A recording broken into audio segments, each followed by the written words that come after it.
the artist. What we see when we look at work is, look at how much better that cake is, that artist. They're so much better than me. My stupid little cake, my stupid little art is never gonna live up to that. But as the audience, literally, like, who doesn't do, oh my god, 2 cakes, yay! Woohoo, who cares what it looks like? It's cake, it's good, yummy. And if you think about it in terms of media, when you watch stuff, do you go, oh, you know, Spider-Man Into the Spider-Verse, that was really good. But looking at this other show, Tangled, no, the rendering isn't quite as good. No, mediocre. It's a terrible movie. Ugh. Or if you look at just a funny little internet video, do you go, ugh, no, garbage, it's not as good as a Disney film. No, it's funny. It made me laugh. Haha, I enjoyed it. Yay. Thumbs up. Like, give it a like. I enjoyed it. Yeah, Toy Story 1 versus Toy Story 4. Is Toy Story 1 awful because it's not as pretty as Toy Story 4 and very much not as well animated? No, it's still a wonderful film.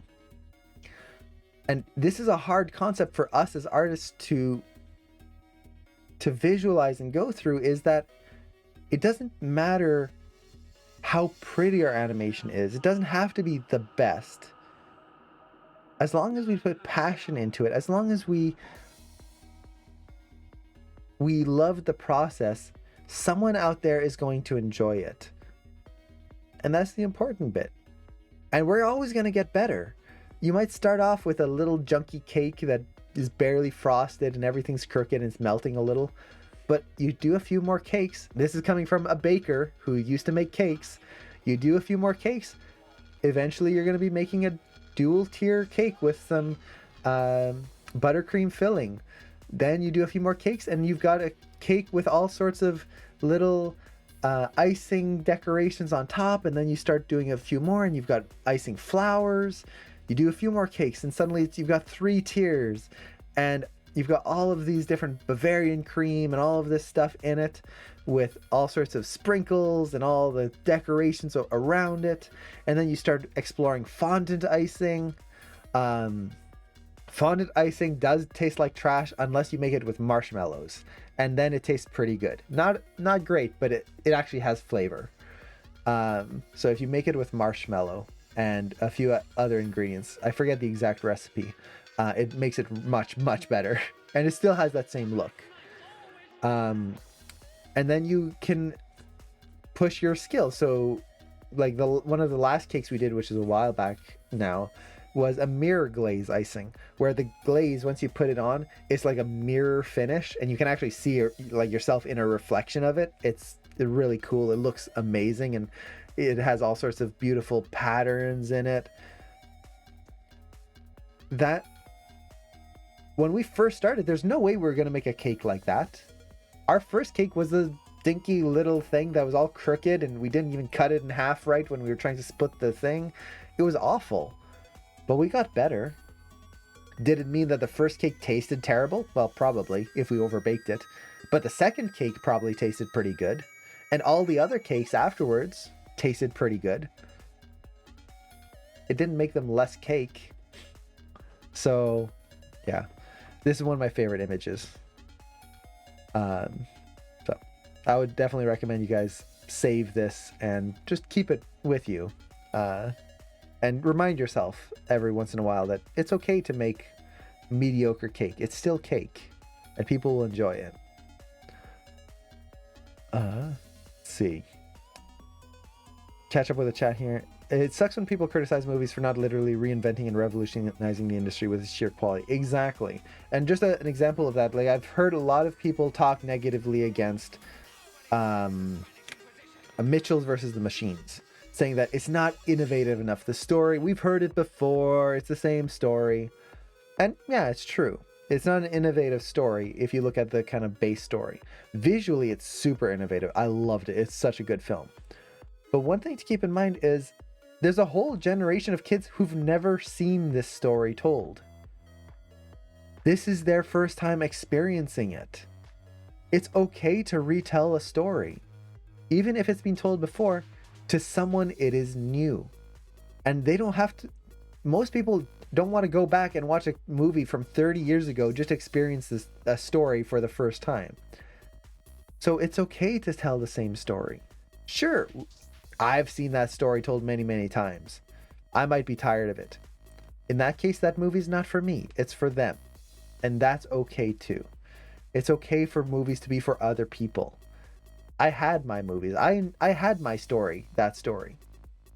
It's time for someone else. And in my case, I still enjoy it because why not? It's still a good story. So, yeah.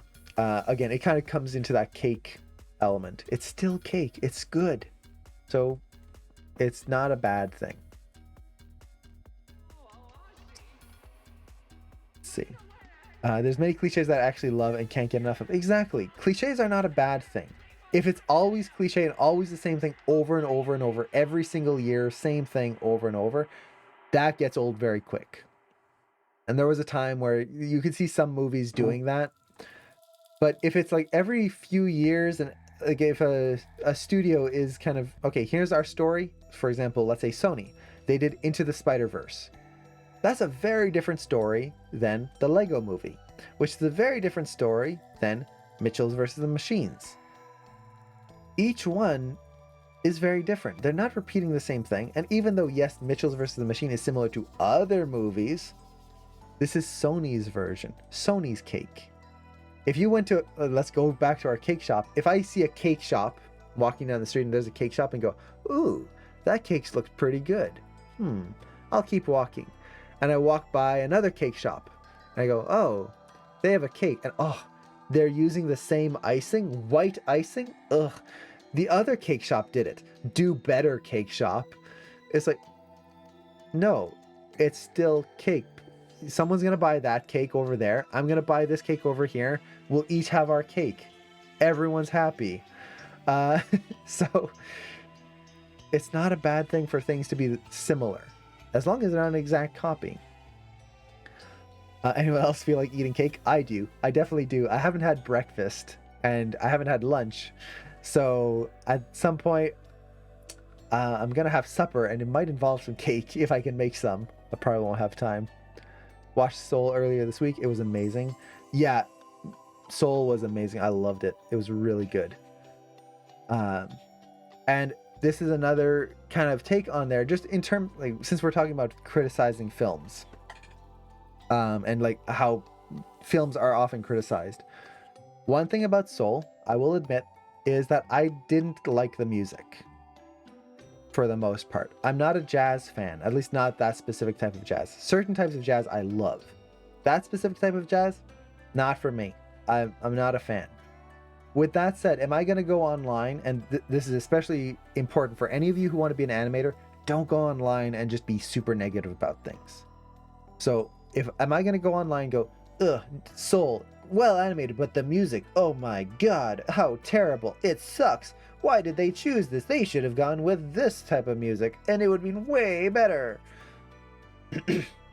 Okay, I could. Or I could realize that this music is for people who grew up with that type of music and actually like it. And even though I don't like it, who cares? It's for them. I've had shows with music that I like. I've had my musicals with music that I like. This is for someone else. That's fine. I don't have to complain about it. I can just be happy with the good stuff that I got and go, okay, I'm glad that they got their stuff too. It's nice when other people get things too. It's not always for me. So let other people have their stuff. Unless there's like a really blatantly bad thing about something, you don't have to say it. And as an animator, keep in mind that when you're applying for a job, studios will look at your online profile. They will look you up and they will find all the negative things that you're saying. So if you're going online and bad-mouthing a whole bunch of studios and a whole bunch of animations and a whole bunch of art, studios will find out and they will go, we don't want that person working with our animators. We don't want them bad mouthing us when we hire them if something goes wrong. So, no, we're going to pass on. Now, if you're a really positive influence and you're always putting people up and promoting people and being a positive influence in the online world, the studio will go, oh, that's someone I want to work with. That's someone that I want to have working around my animators. So keep that in mind when you think about critiquing films online or just being like posting these thoughts. Try to do it in a positive way, and always keep in mind that sometimes these films aren't for me. It's for someone else. And that's totally